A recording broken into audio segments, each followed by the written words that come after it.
મહત્વના સમાચારો તરફ નજર કરીએ। ગુલ્લીબાજ સરકારી કર્મચારીઓને લઈ સામાન્ય વહીવટ વિભાગનો નિર્ણય સામે આવ્યો છે। સરકારી કર્મચારીઓએ સમયસર ઓફિસ પહોંચવું પડશે।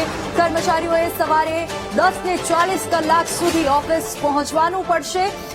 ઓફિસ છોડવાનો સમય સાંજે 6:10 રહેશે। સમય કરતા મોડા આવતા અને સાંજે વહેલા જતા કર્મચારીઓની રજા કાપવામાં આવશે। આ મહત્વના સમાચાર। કર્મચારીઓની અડધા દિવસની રજા કાપવાનો સામાન્ય વહીવટ વિભાગનો મહત્વનો આ નિર્ણય સામે આવ્યો છે।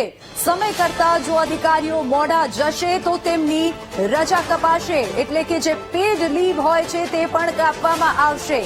આ મહત્વના સમાચાર। સામાન્ય વહીવટ વિભાગનો આ મહત્વનો નિર્ણય ગુલ્લીબાજ સરકારી કર્મચારીઓને લઈને આ સમાચાર। સરકારી કર્મચારીઓએ સમયસર ઓફિસ પહોંચવું પડશે અને જો તેઓ સમયસર ઓફિસ નહીં પહોંચે તો તેમની રજા કપાશે। 10:40 કલાક સુધી ઓફિસ પહોંચવાનું રહેશે।